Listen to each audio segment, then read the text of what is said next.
Hey guys, I'm a challenger player from OCE who's qualified for regionals this set, and in this short video I'm going to give a quick summary of my patch 16.3b game plan.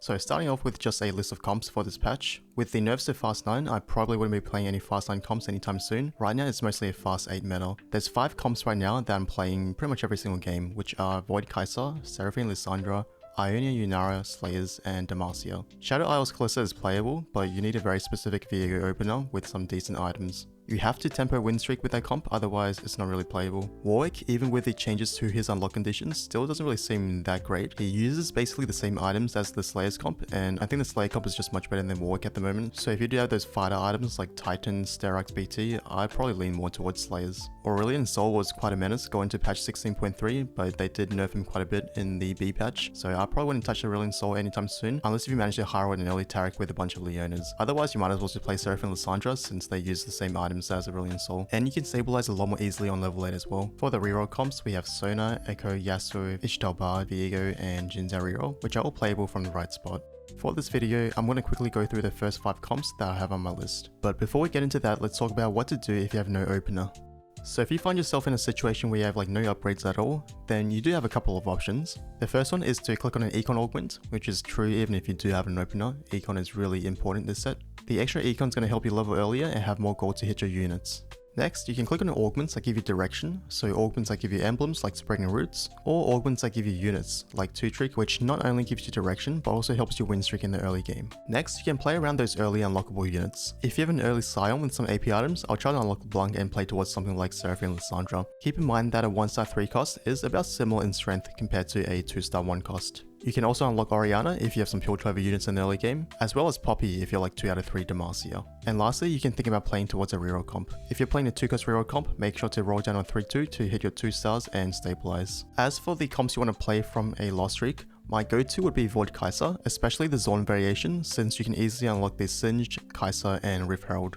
Otherwise, any of the comps I have listed here are fine to play towards from a lost streak. If you're playing towards Yunara from a lost streak, I probably wouldn't play it if it's the gold Ionia, because if you're losing, then you won't be farming any gold, meaning you're not getting any value out of the Ionia trait. Now let's go through some of the comps.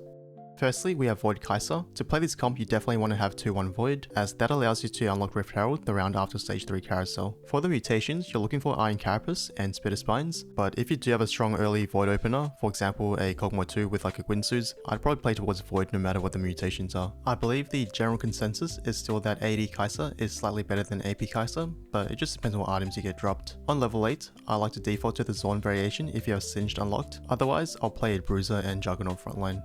Next, we have Seraphine Lissandra. In this comp, your Braum items are just as important as your backline items, so make sure you have 3 really good tank items on your Braum. This Seraphine is double Nashes plus JG, but any combination of mana plus AP is fine. I like to put damage items on Seraphine and utility items on Lissandra. The reason for this is because you're playing around 4 Piltover, so to achieve highest damage output, you want to be putting the damage items on the Piltover unit, which is Seraphine in this case. As for the Piltover modules, for your 2-piece, you want to be looking for either Continuum Cogs or Blast Shield. For the 4-piece, you really want Acceleration Gate, as the 40% mana restoration is huge and is something that all Piltover units can benefit from. Otherwise, I would try to take one of the damage ones like Coil or Micro Rockets, but they're really not that great in comparison to Acceleration Gate. If you do have a bad 4th Piltover module, you can consider dropping out of 4 Piltover. Eventually, if you have enough gold to play the legendary units, you'll drop out of 4 Piltover anyways, but most games you'll be ending on 4 Piltover.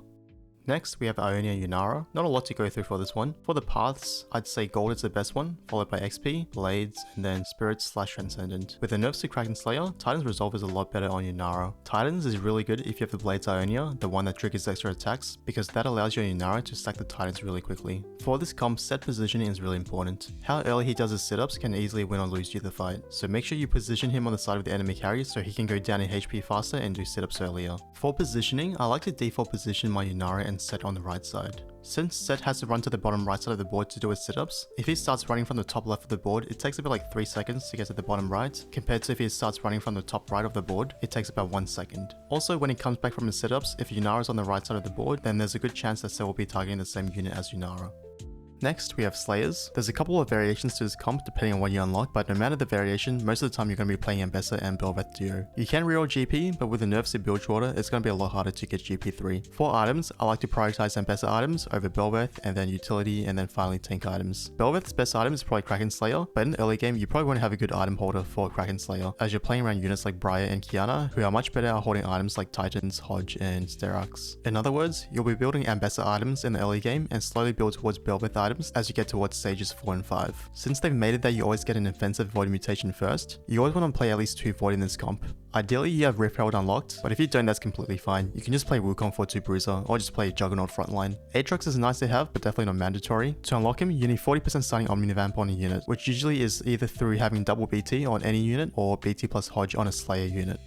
Finally, we have Demacia. In this comp, you can carry Sona, Lux, Kai'Sa, Vayne, Zilean, and even Lissandra. I would reroll Sona only if you have Seraphine Staff, Early Learnings, or Nikon Augment, or if you just have a lot of copies of Sona to begin with. Otherwise, I would rather tempo into 4 costs. Like with Braum, you want 3 really good tank items on Garen to store for your backline. For Lux items, I really like Archangel Staff because these fights usually last for a really long time. She's also a really good holder of utility items since she can hit most of the board. You can have a mana item on Lux, but I find that she works perfectly fine without one, especially if you have Invoke in, which most of the time you will if you're carrying Lux. Here I've got an example of Lux positioning. You want to position your frontline in this way so that the enemy frontline wraps around your frontline, allowing Lux to hit a larger clump of units. I like to also put a unit just below Garen to decrease the chances that a unit wraps onto the Lux. Sometimes you might find yourself in a situation where you have a Demacia opener, no early Void but Kai'Sa items. In those situations, it's perfectly fine to play Kai'Sa carry with Demacia. When playing Demacia, a lot of the times you'll be playing 7 Demacia, but eventually you want to drop down to 5 Demacia for better legendary units. For example, you'll drop out of Poppy for Shyvana. So that's it for this video. Make sure to check out the links to my Metafight and Twitch. Otherwise, thanks for watching and I'll catch you guys in the next one.